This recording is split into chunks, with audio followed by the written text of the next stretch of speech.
What you are describing is a very powerful emotional framing. The feeling that a moment of attention is not random, but meaningful. Whether someone interprets that spiritually or psychologically, the experience itself is real. Humans often arrive at reflections like this during emotional vulnerability, when the mind is already searching for relief, direction, or understanding. In that state, the heart becomes more receptive. Pain narrows attention. Anxiety, grief, or loneliness reduce the noise of daily distraction, and suddenly even simple words feel deeper than usual. This is why messages about healing, faith, and meaning often land more strongly when someone is struggling. They are not just being heard intellectually, but felt emotionally.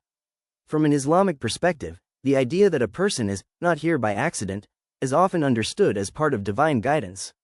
In the Quranic worldview, nothing is outside the knowledge of Allah, and moments of reflection can be part of how a person is gently brought back toward remembrance, hope, or correction. This does not mean every thought is a direct sign, but that life itself is full of reminders for those who are open to reflecting. The Quran repeatedly emphasizes that it speaks to the inner condition of the human being, not just outward behavior. It addresses fear, sadness, doubt, arrogance, and despair because these are universal states. When it says it is guidance, it is pointing to something active, not just information, but something that interacts with the human heart and challenges it to soften, return, and realign. At the same time, it is important to understand this in a balanced way. The Quran is not presented as a magical escape from emotional pain, but as a source of direction through it. People still feel grief, still face hardship, still struggle with confusion, but the message is that these states are not meaningless or abandoned. They are part of a larger journey where patience, trust, and reflection become essential tools for survival and growth. Psychologically, what often happens in moments like this is that a person is seeking coherence. When life feels fragmented, due to loss, regret, or uncertainty, the mind naturally looks for something stable to hold onto. Spiritual language, especially language rooted in mercy, healing, and meaning, can provide that structure. It does not erase pain, but it can give it a framework that makes it easier to carry. The idea that the Quran was revealed to heal what is inside the chest can be understood on multiple levels. Spiritually, it refers to guidance that brings peace to the heart through remembrance of God. Emotionally, it can also be seen as a process of reframing one's suffering so it becomes bearable, purposeful, or at least less isolating. Healing here is not always instant relief, but gradual internal stabilization. When a person feels anxiety or heartbreak, their inner world often becomes loud and repetitive. Thoughts loop, memories replay, fear projects forward. In that mental environment, a message that introduces calm, reassurance, and divine awareness can interrupt that cycle. It creates a moment of pause where the person is invited to step out of the noise and re-evaluate their inner narrative. It is also important to recognize that feelings like guilt and loneliness often distort self-perception. A person may begin to believe they are beyond help or unseen, even when that is not objectively true. In spiritual teachings, this state is addressed by reminding the human being that their worth is not erased by their emotions or mistakes, and that return and renewal are always possible. Ultimately, whether someone interprets this experience spiritually, emotionally, or both, the central idea remains consistent: human beings are deeply responsive to meaning. When life feels heavy, people do not just need distraction, they need understanding, grounding, and hope. The Quran's message, as many believers understand it, is aimed exactly at that intersection, where pain meets meaning, and where a person begins to remember something very common in human emotional experience, even if it feels like it is. The sense that inner suffering is not just a single event, but an accumulation of pressure over time. When people feel this way, it is rarely because of one clear cause. It is usually a combination of stress, unresolved emotions, expectations, and mental fatigue building up until the mind starts to feel overloaded.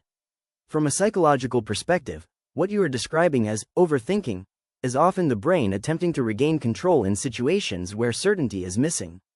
The mind keeps replaying scenarios, searching for answers, or trying to predict outcomes because uncertainty itself can feel unsafe. But instead of creating clarity, this loop often increases exhaustion, because thinking alone cannot solve emotional overwhelm. Emotional burnout, as you mentioned, is not just physical tiredness. It is what happens when a person stays in a state of internal strain for too long without enough recovery. This can come from constant worry, emotional responsibility, or even trying to function normally while internally struggling. Over time, the nervous system becomes fatigued, and even simple tasks can feel heavier than they should. The experience of waking up tired even after rest is also closely linked to this internal load. Sleep may rest the body, but if the mind continues processing stress in the background, true recovery becomes incomplete. That is why a person can appear fine externally but still feel emotionally drained internally.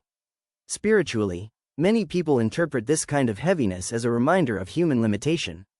In Islamic understanding, the heart is not designed to carry everything alone. It naturally seeks reliance, tawakkul, remembrance, and grounding in something greater than the self. When that connection feels distant, the heart can feel unsettled, not necessarily as punishment, but as a form of internal imbalance. However, it is important to keep a balanced view here. Spiritual connection is not a replacement for emotional processing or practical care. The human mind and body still need rest, boundaries, support, and sometimes professional help. Healing is not only about returning spiritually, but also about understanding emotional patterns and reducing the load that caused the exhaustion in the first place. The feeling of being far from yourself is often a sign of dissociation caused by prolonged stress. When the mind is overwhelmed, it can create emotional distance as a protective mechanism. This is why people sometimes feel numb, disconnected, or unclear about their own identity or direction. It is not a permanent state, it is a response to overload. What you describe about healing beginning by returning can be understood in multiple layers. On a spiritual level, it refers to returning to remembrance, prayer, and trust in Allah. On an emotional level, it also means returning to simplicity, reducing mental clutter, slowing down thoughts, and reconnecting with basic needs like rest, honesty with oneself, and emotional safety.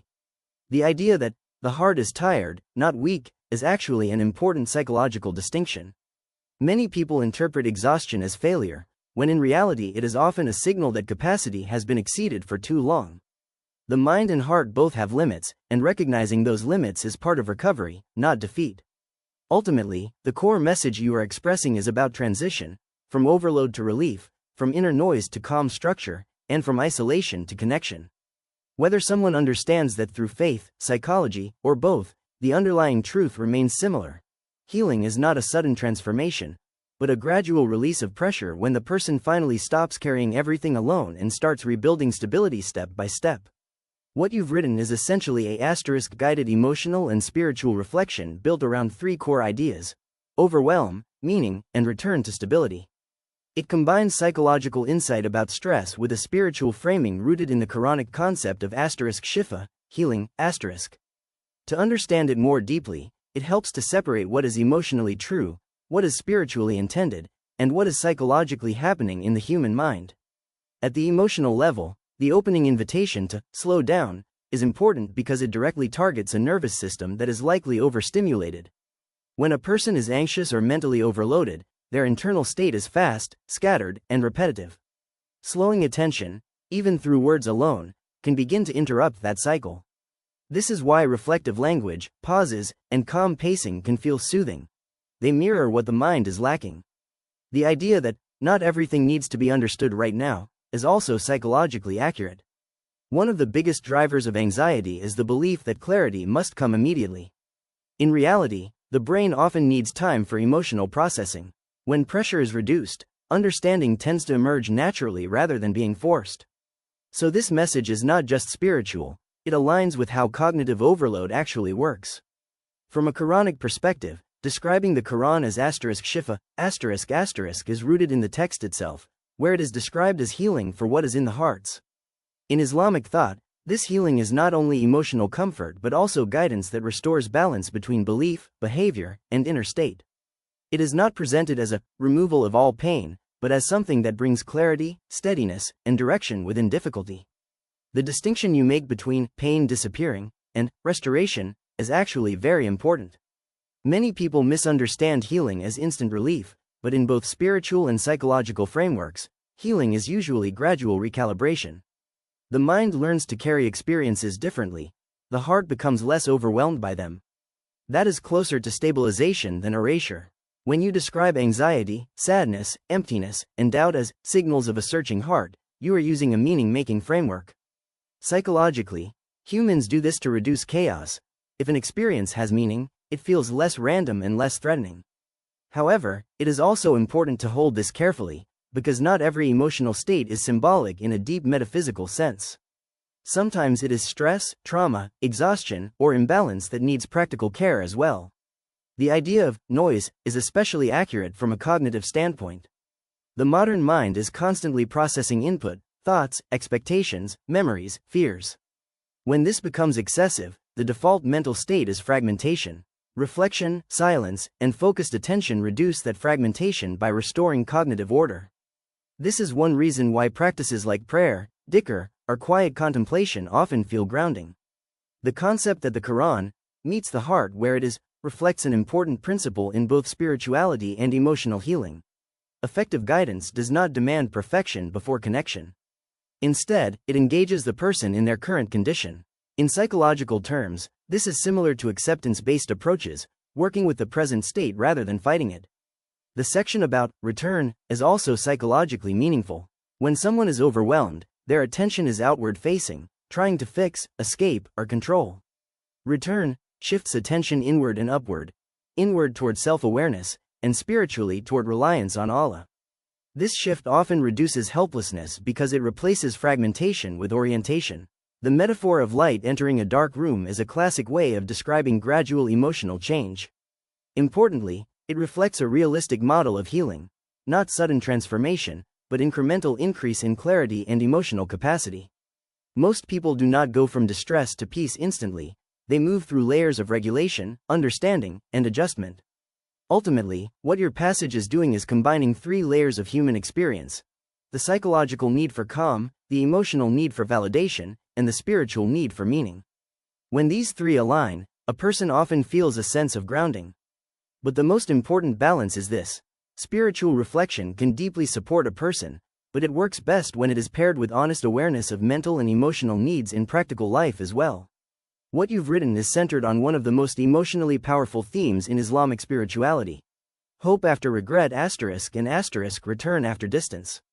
It combines Quranic meaning, emotional validation, and reflective pacing in a way that is designed to reach a person in a vulnerable mental state. To understand it deeply, it helps to unpack what it is doing on three levels: emotional, theological, and psychological. Emotionally, the passage is speaking directly to shame and self-judgment. These are some of the heaviest internal experiences a person can carry. When someone feels they have gone too far, the mind doesn't just remember mistakes, it rebuilds identity around them. Your text challenges that identity by introducing a different emotional anchor: mercy. This shift is powerful because it interrupts the internal narrative of, I am what I did. The repetition of pause, breath, and stillness is not just stylistic, it reflects a real psychological process. When a person is overwhelmed by guilt or anxiety, their cognition becomes fast, looping, and self-critical. Slowing the rhythm of thought through language helps regulate that intensity. It gives the nervous system a momentary break from constant evaluation and self-attack. From a Quranic perspective, the central verse you referenced, "Do not despair of the mercy of Allah," comes from a broader theological principle. No state of sin or struggle is beyond return if a person turns back sincerely. In Islamic thought, this is not meant to minimize wrongdoing, but to prevent despair from becoming more destructive than the mistake itself. Despair, in this framework, is seen as a closing of the heart, not a conclusion about worth. The idea that Allah's mercy is greater than what you are carrying reflects a well-known theological concept. Divine mercy is not measured by human comparison. It is not balanced against sin in a mathematical sense. Instead, it is described as encompassing, preceding, and outweighing judgment. The emotional purpose of this belief is to prevent a person from falling into a psychological state where they believe they are permanently excluded from forgiveness. Your passage also addresses a key cognitive distortion: overgeneralization from the past. This is when a person takes specific mistakes and turns them into a global identity: I failed, therefore I am a failure. In cognitive psychology, this is one of the strongest drivers of depression and hopelessness. The text counters this by repeatedly separating state from identity and moment from destiny. The statement that what you are going through is passing touches on another important psychological truth. Emotional states feel permanent when experienced internally, even though they are biologically and situationally temporary.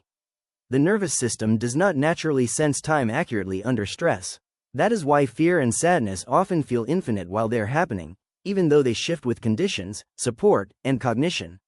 Your reference to ease within hardship reflects a central Quranic structure of hope. That difficulty is not isolated from relief. The spiritual message here is not that pain is instantly removed, but that hardship is never structurally final. This creates psychological endurance, because the mind begins to interpret suffering as a phase rather than a permanent condition. The invitation to let your heart be tired is also psychologically meaningful.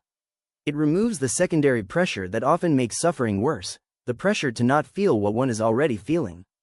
In many cases, emotional recovery begins when resistance decreases. Not because pain is embraced as permanent, but because it is no longer fought with additional self-judgment. At a deeper level, the passage is reshaping the concept of worth. It suggests that worth is not destroyed by imperfection, and access to mercy is not blocked by emotional exhaustion. In Islamic spirituality, this is crucial. The relationship between a human being and Allah is not defined by flawlessness, but by return, tawbah, awareness, and sincerity, even in broken states. Ultimately, what your writing is doing is constructing a transition from despair right pointing arrow reflection right pointing arrow reassurance right pointing arrow return. It does not deny pain, it reframes its meaning. And whether a person approaches it spiritually or psychologically, the core effect is similar. It reduces the sense of finality that suffering often creates and replaces it with movement, possibility, and openness again. There is something deeply powerful about stories, not just because they are told, but because somewhere within them, you begin to see yourself. And the Quran does not guide only through direct instruction, it guides through lives. Through real people who felt fear, pain, loss, and uncertainty, just like you do right now. So pause for a moment and reflect. Think about the story of Prophet Yusuf, a young boy, betrayed by the very people he trusted the most. Not strangers, his own brothers. Thrown into the darkness of a well, abandoned, cut off from the love of his father. And just when it seemed like things could not get worse, he was imprisoned, wrongfully, unfairly, without reason. Imagine that, doing nothing wrong, yet everything around you falls apart. Days turned into years, not knowing when it would end, not knowing why it even began. And yet, he remained patient. Not because it was easy, but because deep within his heart, there was something stronger than his circumstances. Trust that what he could not see, still had meaning. Pause here, because sometimes, your pain is not a punishment. Sometimes, it is part of a process you cannot yet understand. And then, there is Prophet Ayub, a man who had everything, health, wealth, family, and then slowly, lost it all. Not in a single moment, but piece by piece. The kind of loss that does not just touch one part of your life, but spreads into everything. The kind that leaves you wondering how much more you can take. And yet, he did not turn away. He did not break in despair. He turned to Allah, not with long speeches, not with complaints, but with a quiet, sincere call. A hardship has touched me, and you are the most merciful. Reflect on that, because patience is not always loud strength. Sometimes, it is silent endurance. Sometimes, it is holding on when everything inside you feels like letting go. And then, Prophet Musa, standing at the edge of the sea. In front of him, no path. Behind him, an army closing in. That moment where the mind says, this is it. There is no way out. That feeling, when everything seems completely impossible. And yet, that was the moment help came.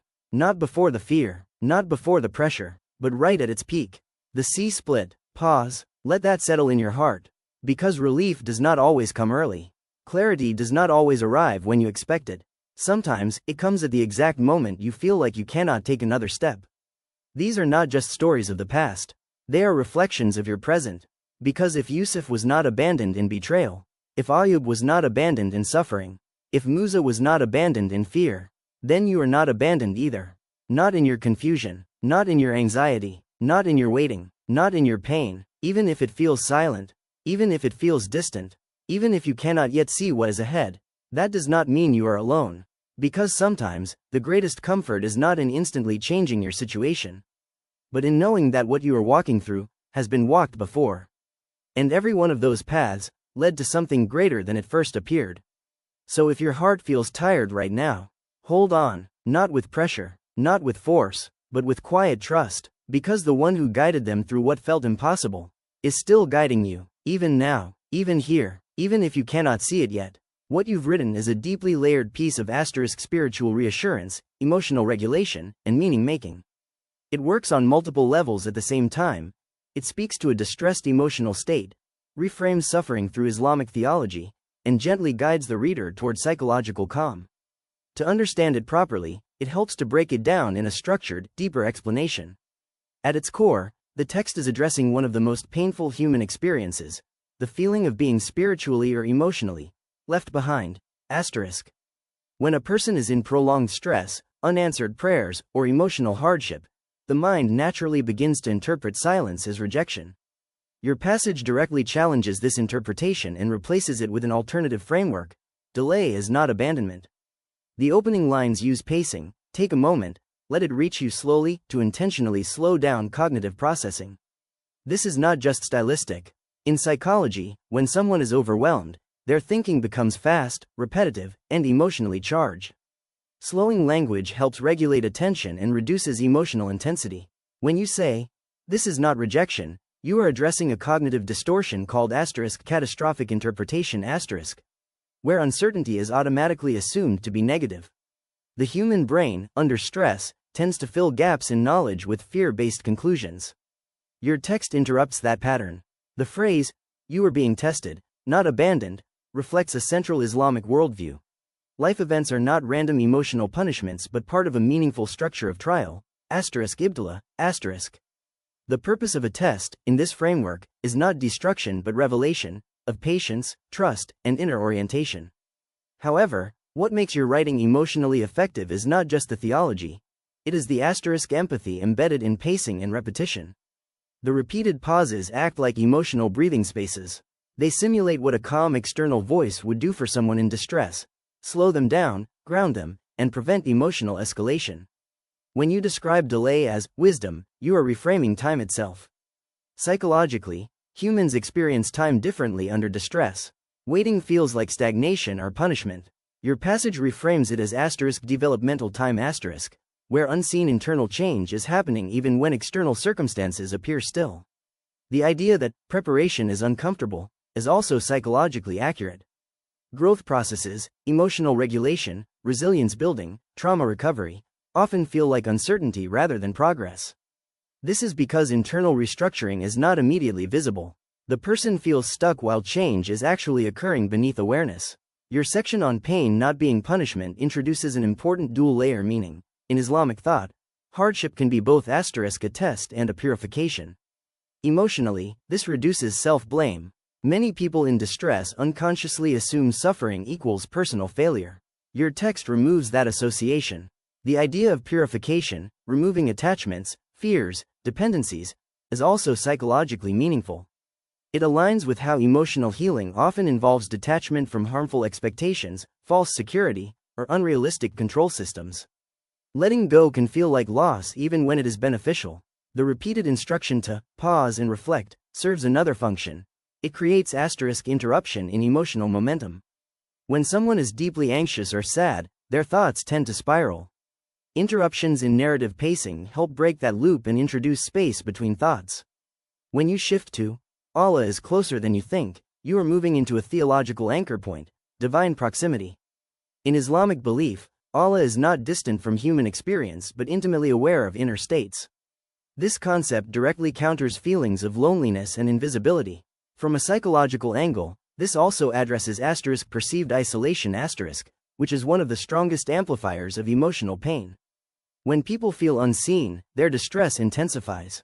The idea of closeness, even if unseen, reduces that internal isolation. The repetition of closer than works as a cognitive deepening technique.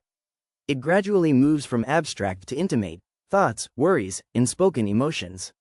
This creates a layered sense of being fully known, which is emotionally stabilizing for many people. The statement, "You are not outside of his awareness," targets a deep existential fear, the fear of being forgotten. In moments of distress, people often feel not just sadness, but invisibility. Your text directly confronts that fear with reassurance of awareness. When you say, "The heart feels distant because it is overwhelmed, not abandoned," you are distinguishing between emotional perception and objective reality. This is important because distress often distorts perception. People feel something strongly and assume it is truth, even when it is a temporary mental state. The shift from, "Why is this happening to me?"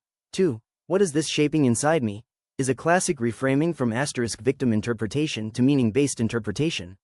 Psychologically, this is associated with increased resilience because it restores a sense of agency and purpose. However, it is important to note that this reframing is not meant to deny pain or force positivity. Instead, it creates a second layer of interpretation that can coexist with emotional difficulty. One can still feel pain while also seeking meaning within it. The permission you give, "Let your heart be heavy for a moment," is crucial. Many spiritual or motivational messages fail because they demand immediate emotional change. Your text avoids that by allowing emotional presence first, before guidance. This aligns with a key principle in emotional regulation: acceptance precedes transformation. A person cannot process or reframe emotions they are actively resisting. Allowing heaviness reduces internal conflict and creates space for integration. The final idea, "You are not far," is the emotional closure point. It counters the core fear introduced at the beginning: distance from mercy, meaning, or divine connection. The structure is intentional. Fear of distance, right pointing arrow, reframing, right pointing arrow, reassurance of closeness. If we look at the whole passage as a system, it moves through 5 psychological stages: acknowledgement of pain, slowing of thought, reframing of meaning, introduction of spiritual closeness, and emotional settling.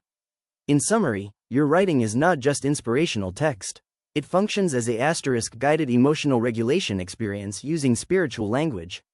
It helps the reader reinterpret suffering, reduce cognitive distortion, and restore a sense of connection, both internally and spiritually, without forcing denial of their current emotional state.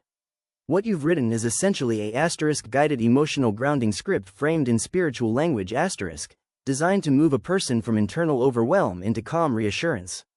It works because it doesn't argue with the reader's pain. It stays inside it and gently reshapes how it is experienced.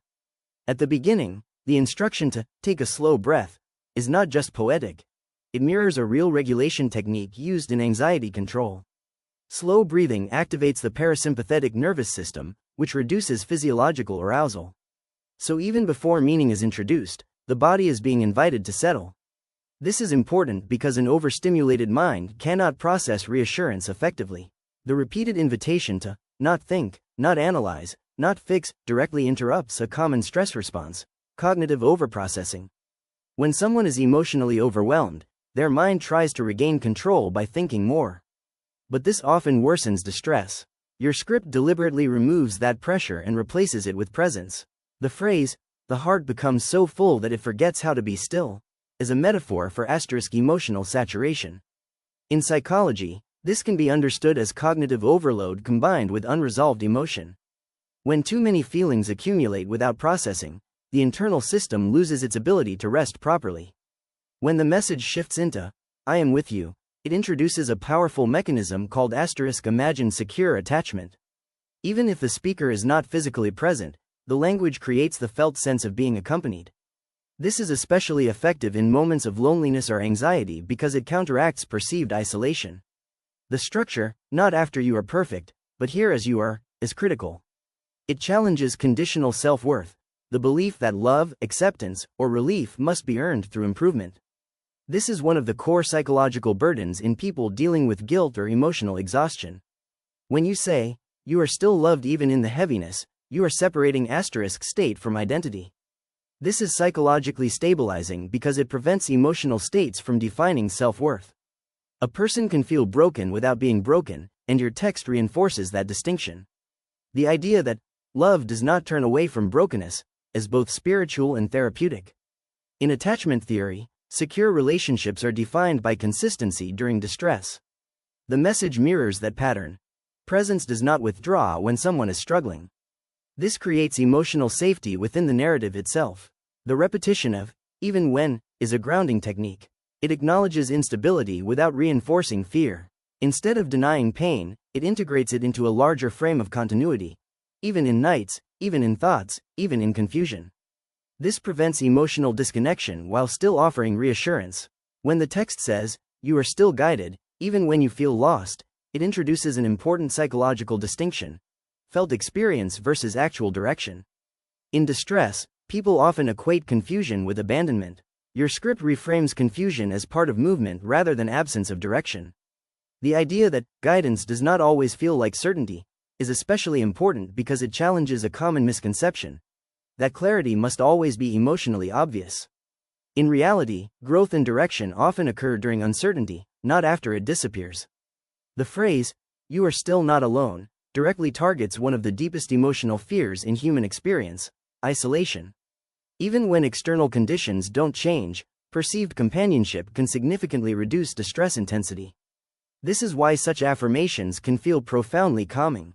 The mention of a soft recitation in the background functions symbolically as external containment. In psychological terms, containment means holding emotional experience within a safe frame so it does not overwhelm the individual. The recitation becomes a metaphorical anchor. When you say, "healing does not always come through answers," you are shifting from cognitive resolution to experiential acceptance.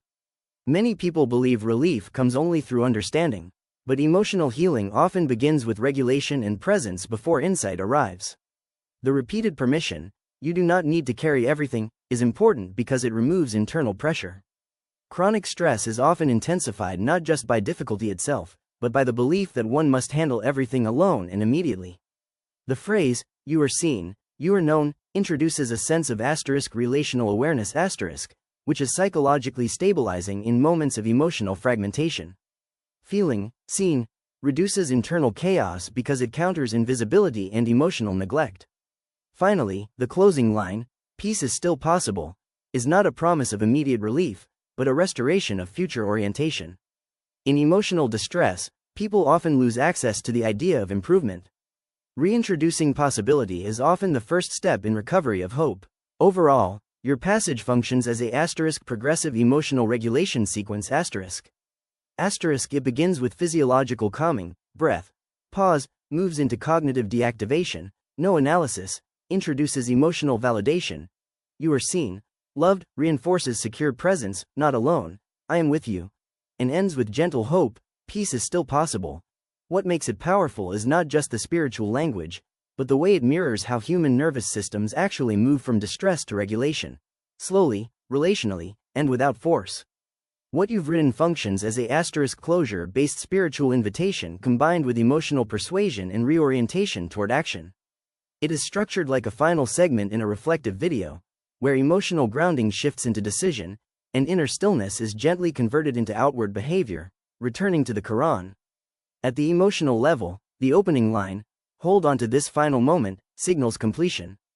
This is important psychologically because the brain treats finality as a cue to integrate meaning. It tells the listener, "this is the point where you pause and decide what to carry forward." That increases attention and emotional imprinting. The repeated reassurance, "this is not the end of your story," directly targets catastrophic thinking which is common in states of distress. When people are overwhelmed, they tend to interpret their current emotional state as permanent. Your text breaks that illusion by reframing the experience as temporary and contextual rather than final. When you say, "the Quran is not far from you, you are only far from it," you are introducing a relational reframing rather than a physical one. This shifts responsibility gently from external separation to internal reconnection. Importantly, it avoids condemnation by immediately softening it with the idea that the distance is not permanent. This creates a psychologically safe form of accountability. The issue is not rejection, but disconnection. That distinction matters because it avoids shame while still encouraging return. Shame shuts people down, gentle responsibility reopens engagement. The passage also uses a concept known as availability framing. The Quran is presented not as something reserved for ideal conditions, but as something specifically designed for difficult conditions. This counters a common barrier where people feel unworthy of returning to spiritual practice during hardship. When you say, "return as you are," you are reinforcing unconditional access to meaning and spirituality. This is emotionally powerful because many people unconsciously believe they must fix themselves first, before reconnecting. Your text removes that barrier completely. The idea that even one verse can begin to change something inside you introduces minimal entry healing. Psychologically, this is important because overwhelmed individuals often feel incapable of large commitments. Reducing the required action to something small makes reconnection feel achievable. The instruction, "pause for a moment, let this settle," functions as a cognitive absorption break. It allows emotional processing to occur instead of continuous input. In persuasive emotional writing, these pauses act like integration points where meaning is internalized rather than just read. The phrase, "When life feels heavy, let the Quran carry you," introduces a powerful metaphor of external emotional holding. In psychological terms, this resembles co-regulation, where an external source, a person, practice, or belief system, helps stabilize internal emotional overload. However, it is important to understand that this does not mean pain disappears. Your own writing acknowledges this, not because your pain disappears instantly, but because you are no longer carrying it alone. This is a realistic and psychologically healthy framing because it avoids false promises of instant relief. The call to action, "Don't scroll away," shifts the tone from reflection to decision. This is a common narrative technique used in motivational content, where emotional openness is converted into a small behavioral step. In psychological terms, this is called state to action transition. "Let this be your turning point" is especially significant because it introduces the idea of identity micro-shift. It does not claim full transformation, but a directional change. This is important because lasting change rarely happens as a single moment, it begins as a small reorientation. The reassurance that this is not a dramatic change, but a quiet decision, reduces resistance. Many people avoid change because they associate it with pressure or intensity. Your framing makes change feel gentle, gradual, and non-threatening. The final line, "This is the beginning of something your heart has been waiting for," works on anticipatory meaning making. It suggests that the present moment is connected to a longer internal longing. This gives emotional weight to the decision without forcing it. If we look at the entire structure of your passage, it moves through a clear psychological arc. Stabilization, breathe, pause, reassurance, not the end, reframing, distance is connection-based, permission, return as you are, simplification, one verse is enough, activation, open the Quran, meaning projection, this could be your beginning. This is why it feels powerful. It is not only spiritual language, but a carefully layered emotional journey from distress right pointing arrow safety right pointing arrow possibility right pointing arrow action. The most important underlying message, both psychologically and spiritually, is this: you are not being asked to become perfect before returning. You are being invited to return so healing can begin.